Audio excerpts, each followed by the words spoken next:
दोस्तों मैं बोलना तो कित्थे जाके चाहुंदा सीगा जिथे किसानां ने धरना दिता, पर जदों उन्हां नाल मेरी गल होई उन्होंने स्पष्ट लफ्ज़ों दे विच एक गल कही कि असीं सियासी बंदियां कोलों थोड़ा परहेज कर रहे हैं क्योंकि उन्हां दे डंगे होई असीं इत्थे बैठे हाँ।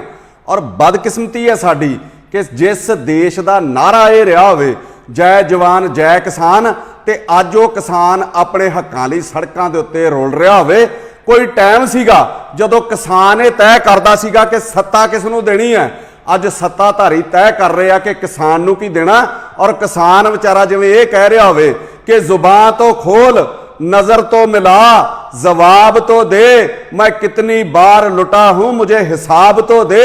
मैं गल कर लगा जिस ऑर्डीनेंस नूं लैके किसान धरने दे उत्ते बैठा, जिन्हों रोकण करके वो सड़कों के उत्ते उतरिया पिया, उहदे विच तीन जिहड़े बिल जिहड़े ना पास कीते वो किहड़े किहड़े आ। Number 1 farmer produce trade and commerce. इस एक्ट दे विच किसी भी इंसान कोल सिर्फ उहदा एक पैन कार्ड जिहड़ा होना जरूरी आ, यह भी दसना जरूरी नहीं कि उहदे खाते च पैसे हैगे या कि नहीं हैगे, उहदे कोल नगद पैसे हैगे या कि नहीं हैगे, उहदी बैंक च कोई लिमिट हैगी कि नहीं हैगी, कोई बैंक उहदी गारंटी लैंदा कि नहीं लैंदा, कुछ भी ना होवे पर वो किसान दी फसल जिहड़ी खरीद सकदा। शर्त यह रखी गई है कि 3 दिनां दे विच विच जिहड़ी किसान नूं अदायगी करनी ज़्यादा जरूरी है, ते जे वो अदायगी नहीं करदा, जे कोई झगड़ा पै जांदा ते किसान वो केस लैके SDM कोल जा सकदा, जे उत्थे भी नहीं निबड़दा ते फिर DC कोल जा सकदा, ते जे DC कोल भी नहीं निबड़दा ते फिर अगे ना कोई अपील ते ना दलील। जिवें अंग्रेज़ां वेले एक एक्ट आया सीगा नो अपील नो दलील, इहनूं रॉलेट एक्ट कहा जांदा सी। उसे तरीके का कानून जिहड़ा हुण केंद्र सरकार फिर लैके आ गई।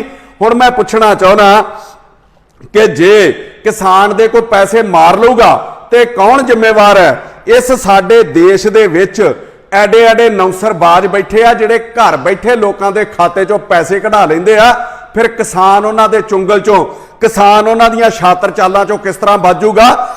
ते दूजी गल फिर जिहड़े वड्डे वड्डे कारोबारी आ जिन्हां ने किसानां दी सारी फसल खरीद लैनी आ, जिन्हां ने सारी सौदेबाजी करनी आ, जिन्हां दा सारा कारोबार ते कब्जा है, उन्हां दे खिलाफ किहड़ा DC किहड़ा SDM उन्हां दे खिलाफ जाके फैसला करन दी हिम्मत कर सकदा वा। कोई एक फैसला दस दो मैनूं वड्डियां फर्मां दे खिलाफ होया होवे। इत्थे ते हाल तो बन जानी आ किसान दी कि था इरादा शिकायत तेरी करेंगे हाकिम से, मगर वो भी कम वक्त तेरा चाहने वाला निकला, किसी ने सुननी नहीं होदी। दूजा एक्ट 1955 असेंशियल कमोडिटी के जरूरी वस्तां दे उत्ते जिहड़ा साडे कानून सीगा कि कोई भी व्यापारी उहदी एक मात्रा रखी गई सी कि इस तो वध मात्रा दे विच वो स्टॉक नहीं रख सकदा, किसी चीज़ का भी किसी चीज़ का जखीरा नहीं इकट्ठा कर सकदा। कारण की सीगा कि इहदी ब्लैक जिहड़ी मार्केटिंग आ वो घट करन वास्ते ये कानून सीगा।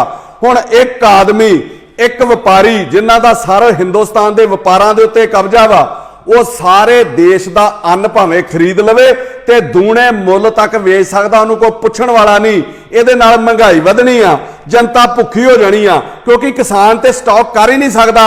उन्होंने ते विचारे नूं टेंशन हुंदी आ भी किदण उहदी फसल पक्के किदण वड्डी जावे, ते उसे दिन अरदासां करदा रहिंदा भी ये सुखी सांदी मंडी दे विच पहुंच जावे। अद्धियों वध ते आबादी हिंदुस्तान दी पहिलां ही भुखी सौंदी आ देश दे विच, इस तो बाद ते साडे देश दा रब ही राखा।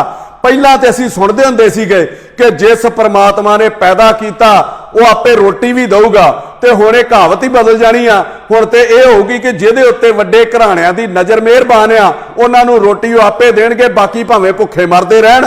नंबर 3 जिहड़ा एक्ट आ उहदे विच की आ कि farmers agreement on price assurance and farm services के कंट्रैक्ट बेस दे उत्ते किसान नाल एक करारनामा कर लिया जाऊगा, जमीन का नहीं फसल का जिहड़ा ठेका कर लिया जाऊगा कि उहदा रेट जिहड़ा पहला ही तय कर लिया जाऊगा कि मान लो किसी दी फसल का भाव जिहड़ा वध गया पर कंपनी ने जिहड़ा उहदे नाल रेट तय कीता आ उसे रेट दे उत्ते उहदे कोलों फसल खरीदी जाऊगी। ते जे किते रब ना करे बाजार दे विच भाव घट गया तो वह कंपनी को एडे एडे अधिकार आ, वो कोई भी नुक्स कढ़ के जिवें किसी नाल लड़ाई झगड़ाई घर च करना होवे ते सब्जी चों वाल कढ़ लईदा वा, इसे तरीके का कोई नुक्स कढ़ के उहदी फसल नूं जिहड़ा डिनाई कर दूगा, चुकण तो इनकार कर दूगा, ते किसान बेचारा थां थां ते धक्के खांदा फिरूगा अपनी फसल वेचण लई। ते जे इस दौरान कोई कुदरती मार पै गई तो उन्होंने कोई पैसा भी नहीं वो दूगा। सिर्फ ये 3 कानून ही ना समझे जान, किसानी नूं खत्म करने लई होर किहड़े-किहड़े फरमान जिहड़े जारी किए जा रहे हैं जिहदे वल लोकां दा जे ध्यान नहीं जा रहा। एक कानून होर है, इंडियन इलैक्ट्रिसिटी एक्ट 2003 दा इलैक्ट्रिसिटी अमेंडमेंट एक्ट 2020, ये 3 च एक कानून सीगा, उन्होंने हुण सोध करके 2020 दे विच एक कानून नवां लैके आंदा गया बिजली दे उत्ते कि 1947 च जदों देश आज़ाद होया उस तो बाद एक इंडियन इलैक्ट्रिसिटी एक्ट बनिया सी 1948 दे विच कि बिजली दी जिहड़ी पैदावार आ ਉਹਦੇ सारे अधिकार ਜਿਹੜੇ ਉਹ सरकार ਕੋਲ ਰਹਿਣਗੇ, क्योंकि ये डिवेलपमेंट का साधन आ ना कि कमाई का। इस तो कमाई नहीं करन दित्ती जाऊगी।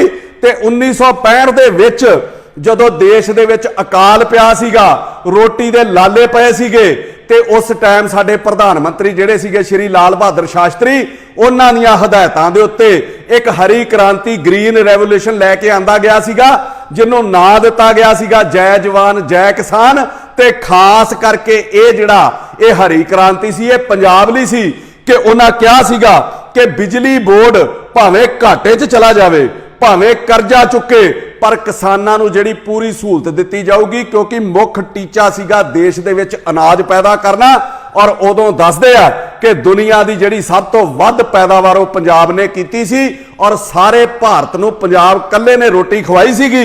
ते जदों अपना फायदा निकल गया तो हुण गल वो करती कि मतलब निकल गया तो पहचानते नहीं, ऐसे छोड़ रहे हैं जैसे जानते नहीं।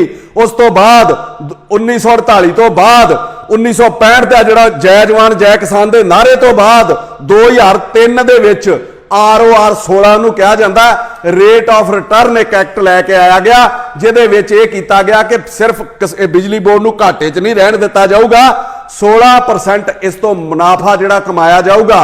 2003 दे विच इहदे विच कानून च सोध करके इह कीता गया कि जिहड़ी पैदावार आ वो प्राइवेट हत्थां 'च भी दे दित्ती जाऊगी, पर जिहड़ी डिस्ट्रीब्यूशन आ, जिहड़ी वंड आ, जिहड़ी सप्लाई आ, वो सरकार करूगी। ते हुण 2020 दे विच इंडियन इलैक्ट्रिसिटी एक्ट 2020 ਇਹਦੇ ਵਿੱਚ ਸੋਧ ਕਰਕੇ ਜਿਹੜੀ ਬਿਜਲੀ ਦੀ ਵੰਡ ਆ, ਜਿਹੜੀ ਸਪਲਾਈ ਆ, ਉਹ ਵੀ ਪ੍ਰਾਈਵੇਟ ਹੱਥਾਂ ਦੇ ਵਿੱਚ ਦੇ ਦਿੱਤੀ ਜਾਊਗੀ ਔਰ ਇੱਕ ਸਾਰ ਇੱਕ ਸਲੈਬ ਹੋਊਗੀ ਸਾਰੇ ਰੇਟ ਦੀ, ਚਾਹੇ ਕੋਈ 100 ਯੂਨਿਟ ਵਰਤ ਲੇ, ਚਾਹੇ ਕੋਈ 500 ਯੂਨਿਟ ਵਰਤ ਲੇ, ਚਾਹੇ ਕੋਈ 5000 ਯੂਨਿਟ ਵਰਤ ਲਵੇ, ਉਹਦੇ ਤੇ ਇੱਕੋ ਹੀ ਰੇਟ ਜਿਹੜਾ ਤੈਅ ਕੀਤਾ ਜਾਊਗਾ। ਕਿਸਾਨਾਂ ਦਲਤਾਂ ਨੂੰ ਜਿਹੜੀ ਬਿਜਲੀ ਮਾਫ ਮਿਲਦੀ ਆ ਉਹਨਾਂ ਨੂੰ ਪਹਿਲਾਂ ਬਿਜਲੀ ਦਾ ਬਿੱਲ ਜਮ੍ਹਾਂ ਕਰਾਉਣਾ ਪਿਆ ਕਰੂਗਾ, फिर उन्होंने खाते दे विच पैसे जिहड़े वो वापस आया करनगे। केंद्र सरकार ने इहनूं नाम दिता DBT, direct benefit transfer of subsidy. कारण की है? केंद्र कहता कि राज सरकारां दी करप्शन करके जो पैसा जिस काम लई आउंदा है लाउंदियां ही नहीं, चाहे वह स्कॉलरशिप दा होवे, चाहे वह मकानां दे पैसे होण, चाहे सिक्ख्या दे पैसे, चाहे हैल्थ दे पैसे, चाहे मनरेगा, चाहे गैस सिलेंडर आ, चाहे स्किल इंडिया के नाम के उत्ते पैसे आउंदे आ, वो लोकां तक पूरे पहुंचते नहीं। और एडी बेशर्मी की गल आ कि नीति आयोग का एक मैंबर पंजाब च आया होवे और वो कह के गया होवे कि देश के 5-4 सूबਿਆਂ ਦੇ ਵਿੱਚ सब तो ਵੱਧ ਜਿਹੜੇ ਭ੍ਰਿਸ਼ਟ सूबे आ ਉਹਨਾਂ ਦੇ ਵਿੱਚ पंजाब भी आउंदा। इत्थों के लीडर ਜਿਹੜੇ ਉਹ बहुत पैसे खांदे आ और सीधा सीधा ਜਿਹੜਾ लाभ आ वो लाभ पात्री तक जांदा ही नहींगा। हालत की है?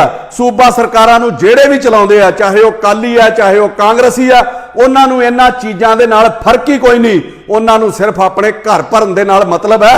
जे ਉਹਨਾਂ ਲਈ मैं 4 ਲੈਣਾ ਕਹਿ ਲਵਾਂ ਤੇ ਮੈਨੂੰ कोई गरेज नहीं होगा कि डंगर रस्सा ਚੱਬਣੋਂ ना डकिया हटदे, कुत्ते बह गए राज ते फिर चक्की चटदे, पत्थर उत्ते बूंद ना कोई असर दिखावे, कदे बंदे दी मानका आदत ना जावे।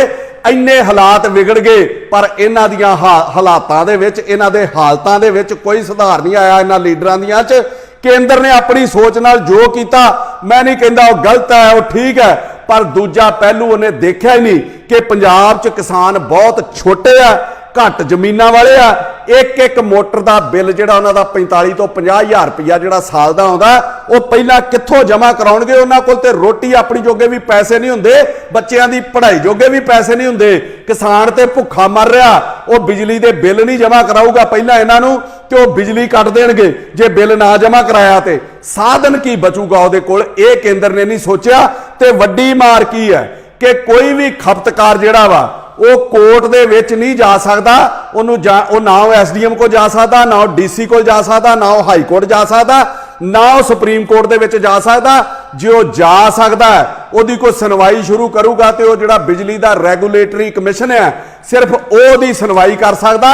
ते रैगूलेटरी कमिशन के चेयरमैन मैंबर ये पहला जड़ियां राज दियां सरकारां लाउंदियां सी ते हुण जिहड़ा नवें एक्ट के मुताबिक आ इन्हां दी नियुक्ति भी जिहड़ी केंद्र करूगा ते ये जिहड़े चेयरमैन लगने आ ये मैंबर लगने आ। तुसीं की सोचदे हो वड्डे घराणिਆਂ दी मर्जी दे नहीं लगने, ये ते उन्हां दे CEO बन के बह जाणगे, उन्हां दे हक च काम करनगे। कौन सुनवाई करूगा गरीब दी? खपतकार ते हर केस हारूगा, उसकी किते सुनवाई नहीं होनी। कि जिवें किसी शायर ने बड़ा वधिया कहा कि तुम्हारा शहर तुम ही मुद्दई तुम ही मुनसिफ, मुझे यकीन है कि कसूर मेरा ही निकलेगा। सरकारां वड्डे व्यापारियों नूं फायदे दे चक्कर दे विच इह क्यों भुल गईयां कि किसान दुनिया का सब तो जिहड़ा रिस्की इन्वेस्टर है, जिहड़ा खुले असमान दे विच अपनी रास पूंजी रखदा है। कोई छोटे तो छोटा कारोबारी भी होवे, चाहे वह मोची होवे, चाहे वह कोई मतलब छोले भटूरे वेचण वाला होवे, कोई भी होवे, वो अपनी छोटी तो छोटी दुकान नूं भी ताला ला के जांदा। पर किसान जिहड़ा 6 महीने सौ के नहीं वेखदा, हर छोटे तो छोटे काम का बीमा हैगा, पर किसान की फसल का कोई बीमा नहीं। सरकारां दोवें वादे जिन्ना जिन्ने ने कीते, चाहे वह स्टेट गवर्नमेंट है चाहे वह सेंटर गवर्नमेंट है, मैनीफेस्टो दे विच ते ओह कहिंदे सी किसानां नूं सहूलतां देवांगे, इन्हां दे कर्जे माफ करांगे, स्वामीनाथन की जिहड़ी रिपोर्ट आ उहनूं लागू करांगे। पर हालात की बन गए? पूरे किसी ने भी नहीं कीते। मतलब कोई भी बंदा अपने वादे नहीं निभाउंदा। जे मैं इन्हां नूं इह कहां कि गीत लिखे भी तो ऐसे कि सुनाए ना गए, जख्म यूं लफ्ज में उतरे कि दिखाए ना गए, और आज तक रखे हैं और आज तक रखे हैं पछतावे की अलमारी में चोन मैनिफेस्टो के वादे जो दोनों से निभाए ना गए। स्वामीनाथन होणां दी रिपोर्ट दे विच की सीगा, हुण मैं तुहाडे ध्यान च लियावां। उन्हां ने कहा सीगा कि जदों एक सरकारी मुलाजम नूं तनख्वाह दे नाल कई भत्ते मिलते उहदे परिवार वास्ते, मैडिकल भत्ता उहदे परिवार नूं भी मिलदा, नाल हाउस रेंट मिलदा, इत्थों तक कि वर्दी धोण तक, जे कोई वर्दी पाउंदा धोण तक दा भी भत्ता दित्ता जांदा। जे किते जज लगे आ उहनां नूं पर्दे धोण तक दा भत्ता दित्ता जांदा। फिर किसान दा पूरा परिवार खेती नूं समर्पित हुंदा, जिन्ना इहनूं भी भत्ते देने बहुत ज़्यादा जरूरी है। कल्ले ओहदी मेहनत दे नाल ओहदे परिवार दा गुजारा नहीं चल सकदा। वो रिपोर्ट ना लागू करन करके किसान दे अज हालात हो गए। उन्हें कहा सीगा अपनी रिपोर्ट दे विच कि जिन्ना खर्चा फसल दे उत्ते आउंदा है उहदा 50% जिहड़ा भत्ता किसान नूं दित्ता जावे। मान लो जे 10,000 रुपया खर्चा आया तो 5,000 उहनूं नाल दित्ता जावे, 15,000 करके इहदे नाल सूचक अंक दे नाल चलिया जावे जां महंगाई दे हिसाब दे नाल चलिया जावे। जिवें 1970 दे विच किसी सरकारी मुलाजम की तनख्वाह 50 रुपये सीगी, अज उहदी तनख्वाह 2020 दे विच 50 सालां बाद 1 लाख रुपया हो गई। ते जे उदों किसान की कणक की कीमत 80 रुपये सीगी, हुण ते लखां 'च पहुंच जानी चाहिए सी।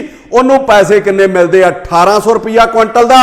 जिवें 1970 दे विच तेल की कीमत 60 ਤੋਂ 70 पैसे सीगी, वो 100 गुणा वध के अज 75 रुपये का हो गया। मतलब 100 गुणा वधिया। ते जे कणक उस टाइम ते 70 रुपये क्विंटल सी, इनू 100 ना गुणा करके कम से कम 7,000 रुपया तो उन्होंने मिलना चाहिए। वादे ये सीगे वो तो पूरे नहीं किए गए।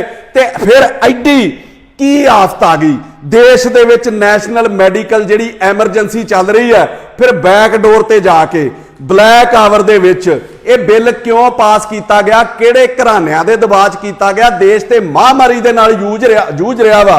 फिर ये कानून एडी छेती इन्ना दिनां दे विच लियाउण दी की लोड़ सी? किते ना किते वड्डे घराणे जिन्हां ने पैसा कमाउणा, जिन्हां ने सरकारां बनाउण दे उत्ते पैसा लाउणा, उन्हां दा किन्ना क दबाव सीगा। ते सरकार तर्क की दिंदी आ किसानां दी फसल ना चुकण दा कि ये पैसटीसाइड कीटनाशक जिहड़ियां दवाइयां इन्हां दी वरतों बहुत ज़्यादा हुंदी आ, विदेशों के फसल विकती नहीं, तो जदों उत्थे जाके रिजेक्ट कर देंदे आ तो उन्होंने वापस असीं लिया नहीं सकते, उहदा खर्चा बहुत ज़्यादा आउंदा ते ये सुट्टना पैंदा। हुण सवाल की है कि कीटनाशक जिहड़ी दवाइयां दी वरतों आ वध पैदावार करने लई किसान नूं मजबूर किने कीता, जदों किसान नूं कई दहाकिਆਂ तो उहदी फसल का मुल ही नहीं मिल रहा, वो करजाई हो रहा, ਉਹ ਭੁੱਖਾ ਮਰ ਰਿਹਾ, ਫਿਰ ਉਹ ਕਰੇ ਕੀ ਆਪਣੀ ਪੈਦਾਵਾਰ ਵਧਾਉਣ ਲਈ? ਉਹਨੇ ਫਿਰ ਇਹ ਤਰੀਕਾ ਜਿਹੜਾ ਵੇਖੋ ਵੇਖੀ ਅਪਣਾ ਲਿਆ ਔਰ ਅੱਜ ਇਹ ਸਭ ਨੂੰ ਭੁਗਤਣਾ ਪੈਣ ਡਿਆ ਵਾ। ਹੁਣ ਮੈਂ ਸਰਕਾਰ ਨੂੰ ਪੁੱਛਣਾ ਚਾਹੁੰਦਾ, ਚਾਹੇ ਉਹ ਕੇਂਦਰ ਦੀ ਆ ਚਾਹੇ ਪੰਜਾਬ ਦੀ ਆ, ਉਹ ਦੱਸੇ ਕਿ MSP ਮਿਨੀਮਮ ਸਪੋਰਟ ਪ੍ਰਾਈਸ ਜਿਹੜੀ ਹੈ ਉਹਦੇ ਚ 23 ਫਸਲਾਂ ਆਉਂਦੀਆਂ ਤੇ ਸਰਕਾਰ ਨੇ ਅੱਜ ਤੱਕ ਝੋਨੇ ਤੇ ਕਣਕ ਤੋਂ ਬਿਨਾ ਚੁੱਕਿਆ ਕੀ ਆ ਕਿਸਾਨ ਦਾ?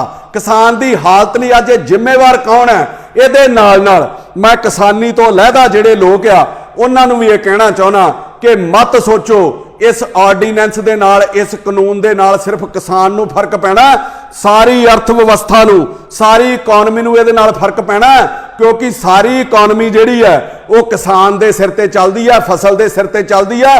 ਫਸਲ ਵੇਚ ਕੇ ਖਰੀਦਦਾਰੀ ਹੁੰਦੀ ਹੈ, ਚਾਹੇ ਉਹ ਕੱਪੜਾ ਹੈ, ਚਾਹੇ ਉਹ ਖਾਣ ਪੀਣ ਦਾ ਸਮਾਨ ਹੈ, ਚਾਹੇ ਉਹ ਲੋੜਾਂ ਨੇ, ਚਾਹੇ ਉਹ ਕਾਰਾਂ ਨੇ, ਹਰ ਲੋੜੀਂਦੀਆਂ ਚੀਜ਼ਾਂ ਤੇ ਲਗਜ਼ਰੀ ਦੀ ਜਿਹੜੀ ਖਰੀਦਦਾਰੀ ਹੈ ਉਹ ਕਿਸਾਨ ਦੇ ਮਤਲਬ ਕੰਮ ਕਰਨ ਤੋਂ ਸ਼ੁਰੂ ਹੁੰਦੀ ਹੈ।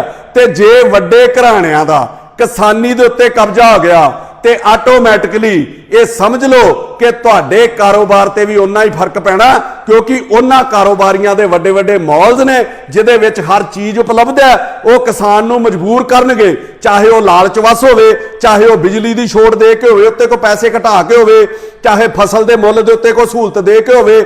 ਇਹਦੇ ਨਾਲ ਨਾਲ ਕਿਸਾਨ ਨੂੰ ਉਹ ਮਜਬੂਰ ਤੇ ਲਾਲਚ ਦੇਣਗੇ ਕਿ ਤੁਹਾਡੀ ਜਿਹੜੀ ਖਰੀਦਦਾਰੀ ਹੈ ਉਹ ਸਾਡੇ ਦਾਰਿਆਂ ਤੋਂ ਕੀਤੀ ਜਾਵੇ ਲੋੜੀਂਦੀਆਂ, ਤੇ ਤੁਸੀਂ ਵੀ ਰੋਵੋਗੇ ਜੇ ਅੱਜ ਤੁਸੀਂ ਇੱਕ ਦੂਜੇ ਦਾ ਸਾਥ ਨਾ ਦਿੱਤਾ ਤੇ ਖੀਰੇ ਟਾਈਮ ਤੁਹਾਡੇ ਤੇ ਵੀ ਆਉਣਾ। ਤੁਹਾਡੇ ਤੇ ਕਿਸੇ ਸ਼ਾਇਰ ਨੇ ਬੜੀਆਂ ਵਧੀਆ ਲੈਣਾ ਲਿਖੀਆਂ ਜਿਹੜੇ ਇੱਕ ਦੂਜੇ ਦਾ ਤਮਾਸ਼ਾ ਵੇਖਦੇ ਆ कि जलते घर को देखने वाले फूस का छप्पर आपका है, जलते घर को देखने वाले फूस का छप्पर आपका है, आग के पीछे तेज हवा है, आगे मुकद्दर आपका है, उसके कत्ल पे मैं भी चुप था, मेरा नंबर अब आया है, मेरे कत्ल पे आप भी चुप हैं, अगला नंबर आपका है। सब तो वड्डा जिहड़ा नुकसान होण जा रहा ਉਹ ਲੋਕਤੰਤਰ ਦਾ ਜਿਹੜਾ ਉਹ ਘਾਣ ਹੋਣ ਜਾ ਰਿਹਾ ਕਿ ਦੇਸ਼ ਦੇ ਵਿੱਚ 14.6 14.5 ਕਰੋੜ ਤੋਂ ਉੱਪਰ ਜਿਹੜੇ ਪਰਿਵਾਰ ਆ ਉਹ ਕਿਸਾਨ ਆ, ਤੇ ਪੰਜਾਬ ਤੇ ਇੱਕ ਪਰਿਵਾਰ 'ਚ 5-5 ਜੀ ਮੰਨ ਸਕਦੇ ਆ। ਯੂਪੀ ਬਿਹਾਰ ਦੇ ਵਿੱਚ 10-10 ਤੋਂ ਵੀ ਉੱਪਰ ਜਿਹੜੇ ਜੀ ਨੇ। ਦੇਸ਼ ਦੀ 70-75% ਜਿਹੜੀ ਆਬਾਦੀ ਆ ਉਹ ਕਿਸਾਨੀ ਤੇ ਨਿਰਭਰ ਆ, ਮਤਲਬ 100 ਕਰੋੜ ਦੇ ਕਰੀਬ ਲੋਕ ਜਿਹੜੇ ਕਿਸਾਨੀ ਤੇ ਨਿਰਭਰ ਨੇ ਉਹ ਵੱਡੇ ਘਰਾਣਿਆਂ ਦੇ ਪ੍ਰਭਾਵ ਹੇਠ ਆ ਜਾਣਗੇ। ਜਿਵੇਂ ਕੋਈ ਫੈਕਟਰੀ ਵਾਲਾ, ਜਿਵੇਂ ਕੋਈ ਦੁਕਾਨ ਵਾਲਾ ਆਪਣੇ ਮੁਲਾਜ਼ਮ ਨੂੰ, ਆਪਣੇ ਵਰਕਰ ਨੂੰ ਕਹਿ ਕੇ ਉਹਨੂੰ ਸਹੁੰ ਪਵਾ ਕੇ ਵੋਟਾਂ ਪਾਉਂਦਾ ਨਾ ਕਿ ਫਲਾਣੀ ਥਾਂ ਦੇ ਉੱਤੇ ਵੋਟ ਪਾਉਣੀ, ਤੇਰਾ ਮੈਂ ਆਹ ਅਲਾਇੰਸ ਦਊਂਗਾ, ਤੈਨੂੰ ਆਹ ਮੈਂ ਵਿੱਚ ਅਲਾਉਂਸ ਦੇ ਦੂੰਗਾ, ਆਹ ਕੁਛ ਤੇਰੇ ਲਈ ਕਰ ਦੂੰਗਾ, ਵੋਟਾਂ ਫਲਾਣੇ ਬੰਦੇ ਨੂੰ ਪਾਉਣੀਆਂ। ਇਸੇ ਤਰੀਕੇ ਦਾ ਕਬਜ਼ਾ ਜਿਹੜਾ ਦੇਸ਼ ਦੇ ਉੱਤੇ ਹੋਣ ਜਾ ਰਿਹਾ, ਹੋਣਾ ਇੱਥੇ ਵੀ ਇਹੋ ਹੀ ਆ। ਲੋਕਤੰਤਰ ਦਾ ਘਾਣ ਹੋ ਜਾਣਾ, ਇਹਨਾਂ ਦੇ ਚੁੰਗਲ ਚੋਂ ਬਾਹਰ ਆ ਹੀ ਨਹੀਂ ਸਕਣਾ ਕਿਸਾਨ ਨੇ। ਔਰ ਇਹ ਲੋਕ ਆਪਣੀ ਮਰਜ਼ੀ ਨਾਲ ਵੋਟਾਂ ਪਵਾ ਕੇ ਵੱਡੇ ਵੱਡੇ ਘਰਾਣੇ ਆਪਣੀ ਮਰਜ਼ੀ ਦੇ ਨਾਲ ਦੇਸ਼ ਦਾ ਪ੍ਰਧਾਨ ਮੰਤਰੀ ਬਣਾਉਣਗੇ, ਆਪਣੀ ਮਰਜ਼ੀ ਦੇ ਨਾਲ ਦੇਸ਼ ਦਾ ਮੁੱਖ ਮੰਤਰੀ ਬਣਾਉਣਗੇ। ਜਿਵੇਂ ਈਸਟ ਇੰਡੀਆ ਕੰਪਨੀ ਆਈ ਸੀ ਤੇ ਹੌਲੀ ਹੌਲੀ ਉਹਨੇ ਪੂਰੇ ਦੇਸ਼ ਦੇ ਉੱਤੇ ਕਬਜ਼ਾ ਕਰ ਲਿਆ ਸੀ ਅੰਗਰੇਜ਼ਾਂ ਨੇ, ਉਸੇ ਤਰੀਕੇ ਹੀ ਹੁਣ ਹੋਣ ਜਾ ਰਿਹਾ। ਅਖੀਰ ਦੇ ਵਿੱਚ ਮੈਂ ਕਹੂੰਗਾ ਕਿ ਦੇਸ਼ ਵਿਕ ਰਿਹਾ, ਰੇਲਵੇ ਵਿਕ ਗਿਆ, 에ਅਰਪੋਰਟ ਵਿਕ ਗਏ, ਬਿਜਲੀ ਵਿਕ ਗਈ, ਸੜਕਾਂ ਵਿਕ ਗਈਆਂ ਵੀ ਟੋਲ ਥਾਂ ਥਾਂ ਤੇ ਲੱਗੇ ਨੇ, ਟੈਲੀਫੋਨ ਵਿਕ ਗਏ, ਇੰਸ਼ੋਰੈਂਸ ਵਿਕ ਗਈ, ਨੌਕਰੀਆਂ ਤੱਕ ਪ੍ਰਾਈਵੇਟ ਜਿਹੜੀਆਂ ਹੱਥਾਂ ਦੇ ਵਿੱਚ ਆ ਗਈਆਂ, ਤੇ ਹੋਰ ਜਿਹੜਾ ਬੜਾ ਕੁਝ ਉਹ ਵੇਚਣ ਦੀ ਤਿਆਰੀ ਸੀਗੀ। ਇਹਦੇ ਨਾਲ ਨਾਲ ਅੱਜ ਜਿਹੜਾ ਕਿਸਾਨ ਨੂੰ ਵੀ ਵੇਚ ਦਿੱਤਾ ਗਿਆ। ਕਸੂਰ ਕਿਸੇ ਨੇਤਾ ਦਾ ਨਹੀਂ, ਕਿਸੇ ਅਫਸਰ ਦਾ ਨਹੀਂ, ਵੱਡੇ ਘਰਾਣਿਆਂ ਦਾ ਨਹੀਂ, ਕਸੂਰ ਲੋਕਾਂ ਦਾ ਕਿ 1947 ਚ ਆਜ਼ਾਦੀ ਲੈਣ ਤੋਂ ਬਾਅਦ ਅਸੀਂ ਇਹੋ ਜੀ ਨੀਂਦ ਸੁੱਤੇ, ਸਾਨੂੰ ਹੋਸ਼ ਹੀ ਨਹੀਂ ਆਈ ਤੇ ਚੋਰ ਸਾਡਾ ਸਾਰਾ ਕੁਝ ਹੀ ਲੈ ਕੇ ਚਲੇ ਗਏ ਤੇ ਅਸੀਂ ਅਜੇ ਤੱਕ ਵੀ ਨਹੀਂ ਉੱਠੇ।